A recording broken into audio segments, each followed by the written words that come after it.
All right, well, I'm here with Dan Blum. So Dan, thanks for joining me. Good morning, Ron. How are you? I'm doing well, man. Well, hey, what do you do here for Paragon? Ron, thank you for joining us here on our Pierceton campus. So ultimately, I have responsibility for our Pierceton campus. I'm the Vice President and General Manager here for our instrument implant facility, our case and tray facility, and our new additive manufacturing facility that's sited here in Pierceton, Indiana. Okay, and how long have you been with the company? I've been here about 23 years. Oh, goodness. Yeah, so I've seen a lot of growth. Did you start when you were like 15 or yeah, what? about 10, I think, yeah. So went through, but yeah, I've been here 23 years. Yeah. My background, I'm a tool and die maker by trade. Okay. So when I started here, I started as a second shift machinist. Wow. And I helped really put the platform down for our instrument implant facility on second shift, and then built from there, and shifted through various roles within the organization, and ultimately led to where I'm at today, which is responsibility for about 160,000 square feet across 3 facilities and almost 700 employees here on the campus. So it's been an incredible journey here for myself. Yeah. Now, I wonder, obviously, since you've been here for so long, if you could maybe just take a brief moment to touch on just the history of the company and Mr. Buck, I believe his name? Absolutely, yeah. So Paragon Medical was founded in 1991 by Tobias Buck, so Toby Buck. Toby is obviously a very inspirational individual and has a lot of drive for growth and a passion within our industry and space. Was founded in Warsaw, Indiana, and at a location there called Boggs Industrial Park. And then in 1996, ultimately platted land here in our Pierceton, Indiana campus, and then grew the first building within our manufacturing of cases and trays. And cases and trays and sterilization containers really started the platform for Paragon Medical as a contract manufacturer to the OEMs. And then about 1997 to 1999, we really started to grow into the instrument implant side of the business as well. So moved and acquired a couple different businesses and formed them into Paragon Medical.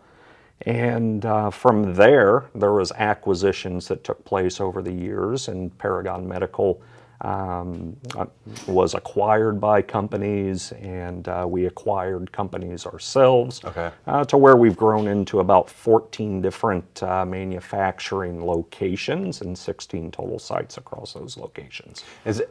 And it's not all just in America, right? Or yeah, that's correct. Yeah, we have a global footprint. Yeah. So we have sites here in Indiana. We have a site down in Indianapolis, Indiana. In Warsaw, we have our Design and Innovation Center for all of One Paragon. We have facilities in Ohio. We have facilities out in Utah and in Illinois.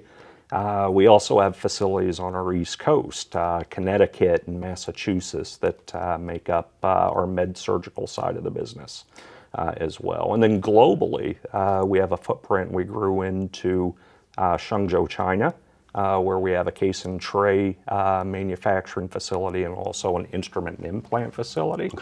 And then Signicia, Poland as well. Yeah, New Poland. Yeah. So we have that footprint as well, and that serves, again, cases and trays and instrument and implants as well. So I heard from a mutual friend, maybe named Matt, that you might be a little bit competitive when it comes to the success of the.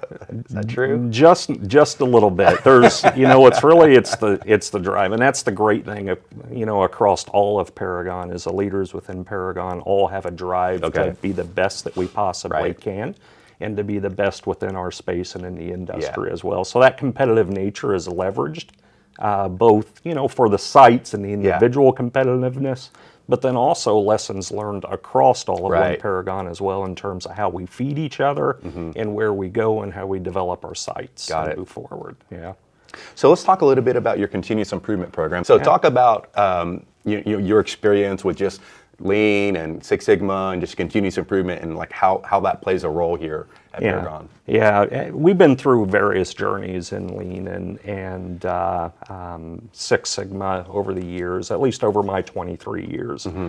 Various different approaches to it, but all founded really around the same principles, and that's how can we make improvements, incremental improvements across our everyday lives to make things better for what it is that we're either producing, okay, or make things better for how we go about managing ourselves through the processes as well. So the journeys themselves, we have a variety of different tools that we use here. We have obviously Gemba Academy come in and was an integral part in really pulling all of us together in a standardized approach of learning the different tools and the applications of those tools against what we do. But internally, we have events that we call touch point projects. We have events that we call kaizen events, formal kaizen events.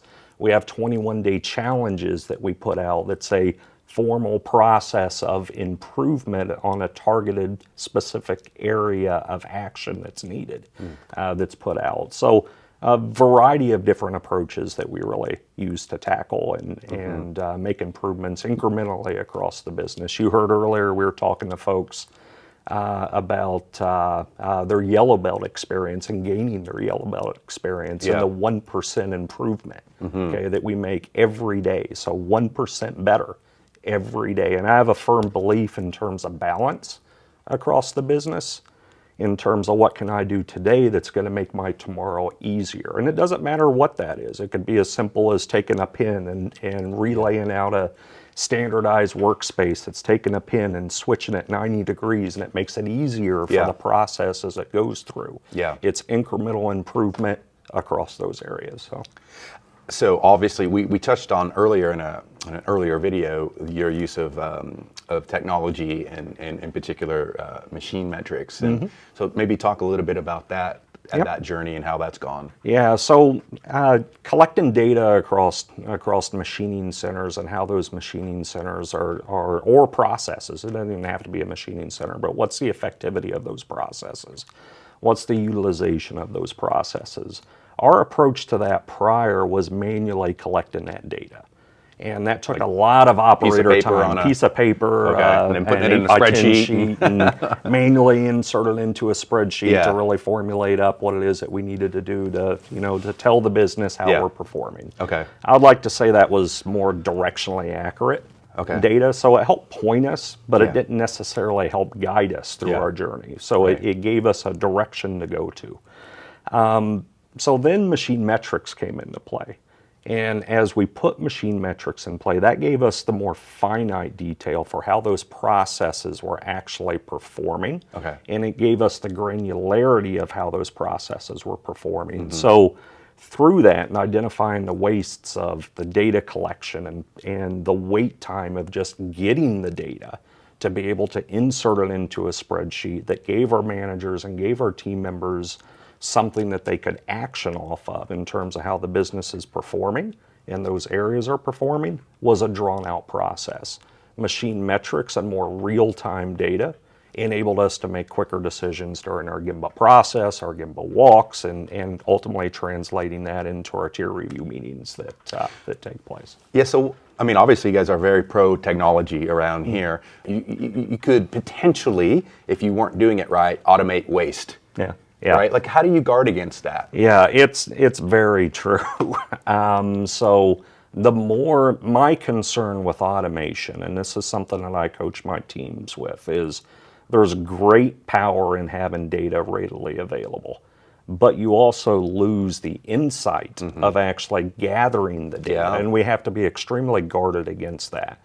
So through that process, it's taking the data, it's collaboration with the team members within the manufacturing cells. We have weekly stand-up meetings with all team members within the manufacturing centers that's reviewing the data that's being presented out and collected, discussing that data and making sure that we're seeing it the same way and we're not losing that insight into it.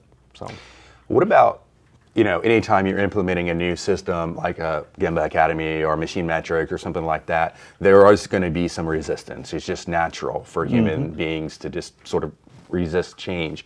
How do you manage that? Yeah, I think the more that we can show how it's going to better and improve their day and their operation, ultimately make their job more satisfying, that's where the buy-in's going to start to come. So all the way down to manually filling out data in Power.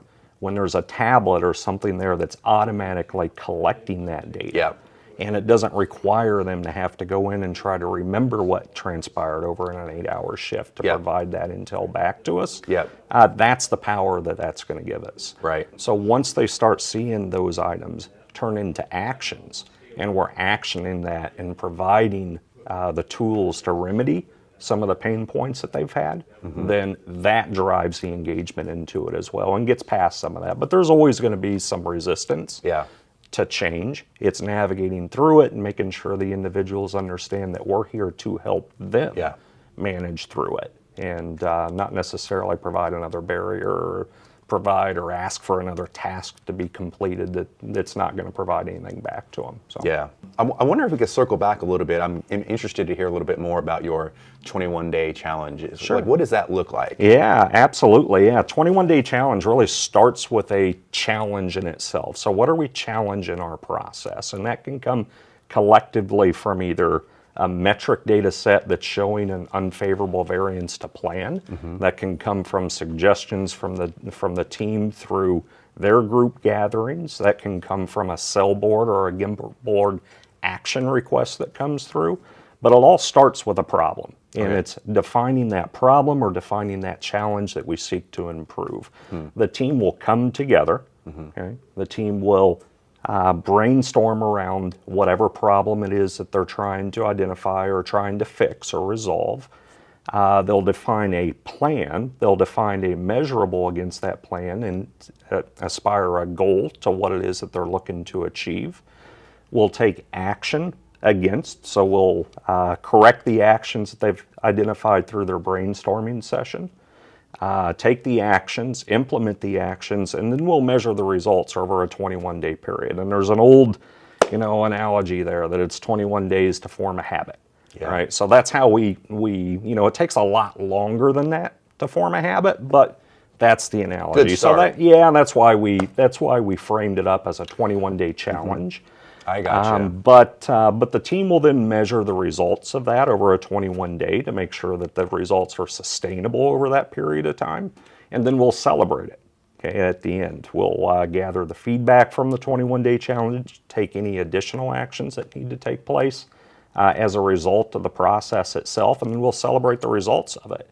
And if it succeeds, then we do a celebratory lunch, and the team members design a shirt that they want as part of it, and they'll wear that shirt with pride, as they go through. If it doesn't achieve the results, we'll circle back, and we'll go through the process again, and we'll identify where maybe we were lacking in terms of the actions that we didn't identify. We'll implement those actions, and we'll start it all over again. So it sounds like the front end then is similar to maybe a traditional kaizen event. That's exactly right. Okay. Yeah, that's exactly right. It's in itself is a kaizen event. It's a process of improvement. It's just more of a monitoring. I really like that because it doesn't always happen. You know, you come in for 3 or 4 or 5 days, whatever, your traditional event, and hope it works out. Yep, that's true. Yeah, very true. Okay, good. Maybe to wrap things up, and you were brought into another company who was just brand new to continuous improvement. They could barely spell lean. Yep.